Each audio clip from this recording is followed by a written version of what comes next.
à la découverte d'un paysage.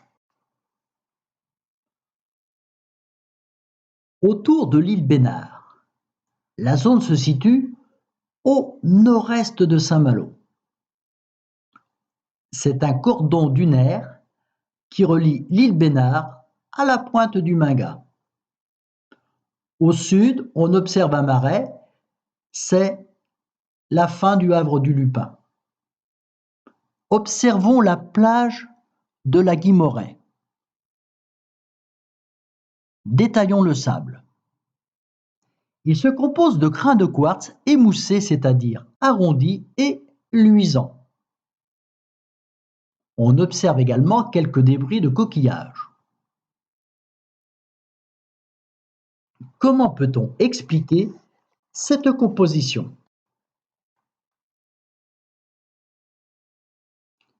La plage est entourée de massifs cristallins, roches de composition voisine du granit. Hypothèse: l'usure des massifs cristallins est à l'origine du sable. Composition de la roche cristalline. Elle se compose, comme le granit, de quartz, de mica et de feldspath. Description de ces minéraux. Le quartz a des formes variées, grisâtres, translucides. Le mica est un minéral foncé et brillant. Le feldspath est blanc et assez géométrique. Si le sable vient de la roche cristalline, où sont les minéraux feldspath et mica? Voici la liste des constituants chimiques des minéraux. Quartz, silice. Feldspath, silice, aluminium, potassium ou sodium. Mica, silice, aluminium, potassium, fer, magnésium. Argile, silice, aluminium. Des expériences de mise en solution des éléments chimiques ont permis d'établir le degré de solubilité suivant. Éléments facilement solubles, potassium, sodium, fer, magnésium. Éléments moyennement solubles, aluminium. Éléments peu solubles, la silice. Entourons en rouge les éléments chimiques qui seront facilement mis en solution. Qu'observons-nous?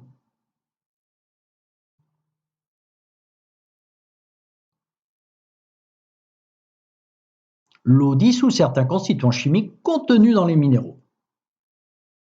Ainsi, action de l'eau de pluie sur la roche cristalline.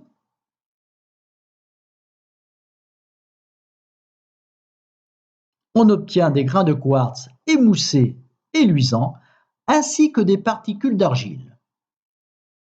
Peut-on trouver des preuves de ce scénario? Dirigeons-nous vers la plage des Mythes située sur le versant sud de l'île Bénard. Au passage, nous observerons des cyprès dorés, la crisse marine, dont les feuilles sont charnues et comestibles avec un goût anisé proche du fenouil, la Pelvicie caniculata, c'est la seule algue qui peut résister aux conditions extrêmes au plus haut niveau de la marée. Revenons au niveau d'un affleurement situé proche de la plage des Mythes. Le massif cristallin est fissuré et d'aspect plutôt ocre par endroits.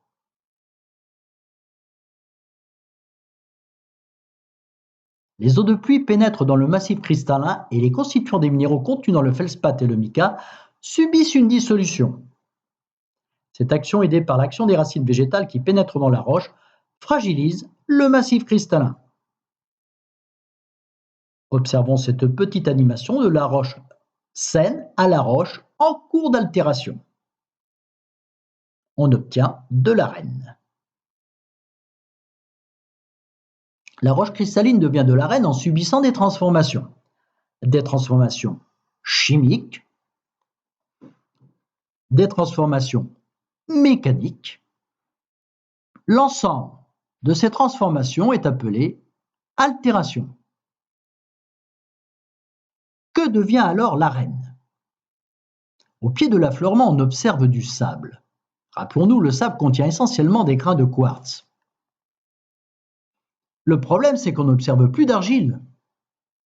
Que sont devenus ces grains d'argile? Hypothèse: les particules d'argile plus fines que les autres particules, comme le quartz, ont été déplacées. À marée basse, on observe un terrain argileux dans le havre du Lupin. Les grains d'argile sont transportés vers le bassin que forme le havre du Lupin. Testons cette hypothèse à l'aide d'une maquette. Observez. Notez la répartition des particules. Les grosses particules restent en amont, les plus fines vont se retrouver dans le bassin de sédimentation, dont les particules d'argile.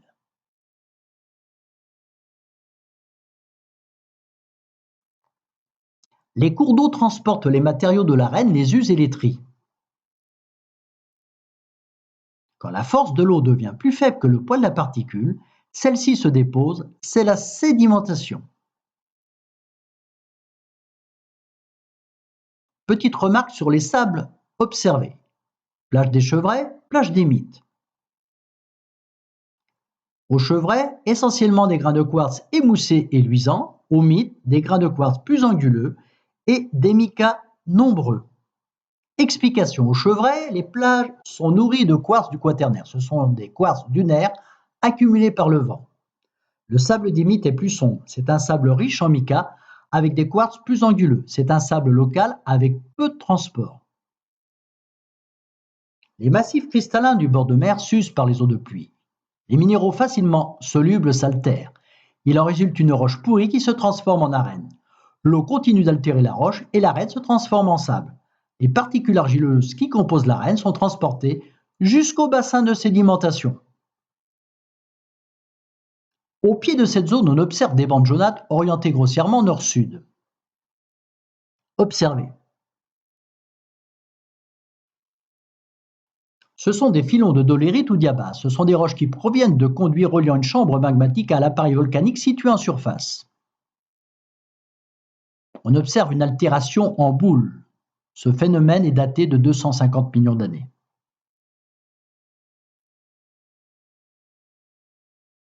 La zone est survolée par plusieurs espèces d'oiseaux. Le goéland argenté, le goéland cendré, le goéland marin, la mouette rieuse, la sterne pierre-garin, le grand cormoran, le cormoran huppé. Revenons sur la dune. On observe un tapis de végétation. Ce tapis, c'est de l'Oya.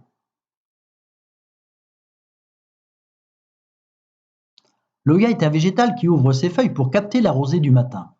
Quand l'air s'assèche, la graminée enroule ses feuilles pour garder l'humidité. Ses racines s'enfoncent profondément, ce qui permet de retenir en partie la dune. Des ganivelles permettent de délimiter les zones où il ne faut pas pénétrer pour préserver la dune. On observe du plantain maritime, de la lagure ovale, des chardons bleus. On entend la fauvette pitchou. On observe les lézards de muraille se réveiller.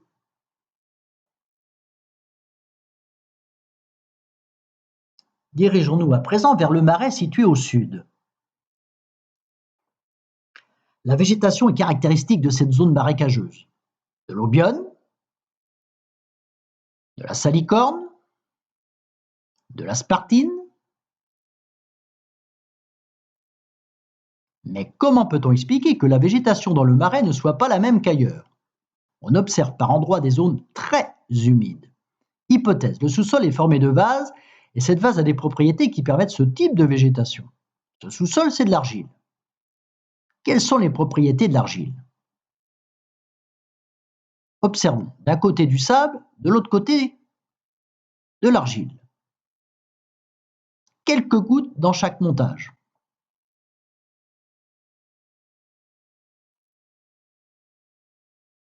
L'eau pénètre dans les deux échantillons, on dit alors que le sable et l'argile sont poreux. Versons maintenant de l'eau en continu dans les deux montages. Observons.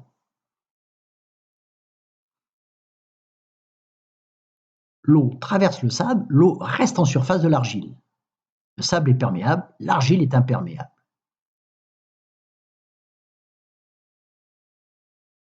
L'argile est formée de très fines particules disposées les unes sur les autres, ce qui constitue des couches ou strates. Ces particules sont appelées sédiments. Observez, les feuillets imbibés d'eau se gonflent, l'eau reste en surface.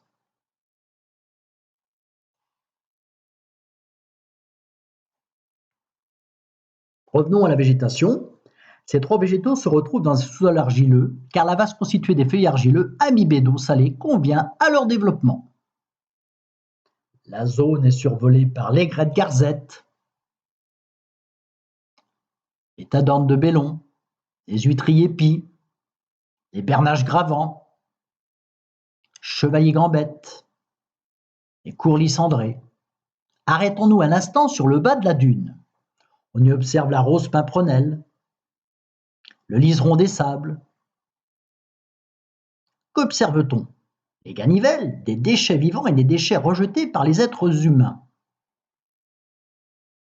Et une zone marron formée essentiellement d'algues et appelée la laisse de mer. Observons les déchets rencontrés. Déchets d'activité humaine, déchets naturels, tels que des œufs de roussette, des os de sèche, des pontes de buxin. Quels sont les rôles de la laisse de mer? A. Elle contribue à édifier la dune. Apport de sable avec la laisse de mer. Formation de la dune embryonnaire avec l'installation du chien-dent. La dune va alors se fixer avec l'oya, la mousse des dunes et les fourrés. Elle permet aussi le développement de certains êtres vivants. Des petits crustacés de 1 à 2 cm appelés thalitres ou puces de mer sautent en permanence dans cette zone. Le tourne-pierre cherche sa nourriture. Le gravelot nidifie dans la laisse de mer. La laisse de mer est donc le point de départ de la formation de la dune et le lieu de développement de certains êtres vivants. C'est donc un milieu à préserver. Montons maintenant sur l'île Bénard. Le massif cristallin de l'île Bénard. Il est constitué d'une roche cristalline qu'on appelle le gneiss.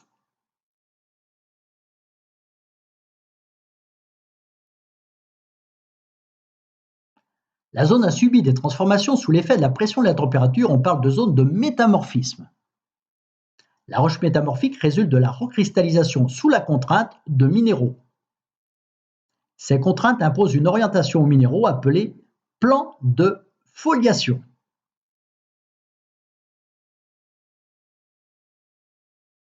Un gneiss, zone sombre formée de mica, zone claire formée de quartz et de feldspath.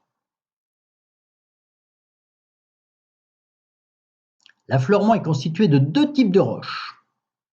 Du gneiss, des veines granitiques. La présence de veines granitiques s'explique par une fusion partielle des gneiss.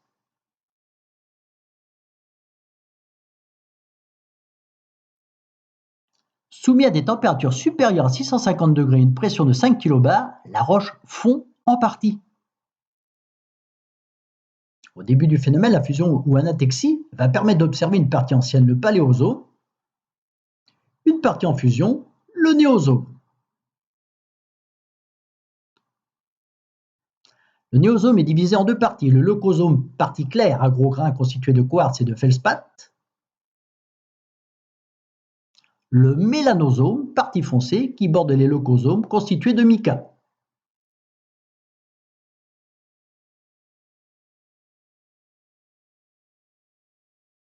Gneiss d'origine, mélanosome, leucosome, néosome. Partie fondue.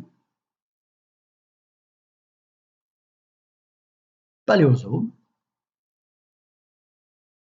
Gneiss d'origine non fondue.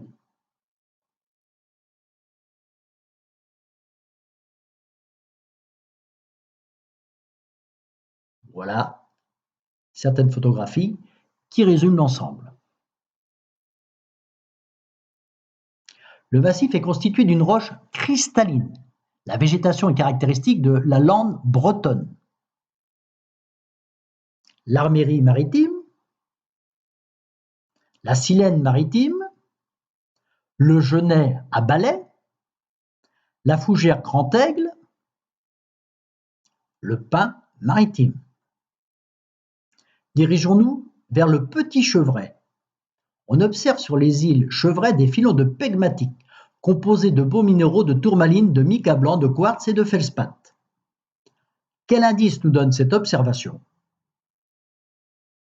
La présence de pegmatite indique que nous sommes en présence d'un magma à l'origine d'un filon granitique.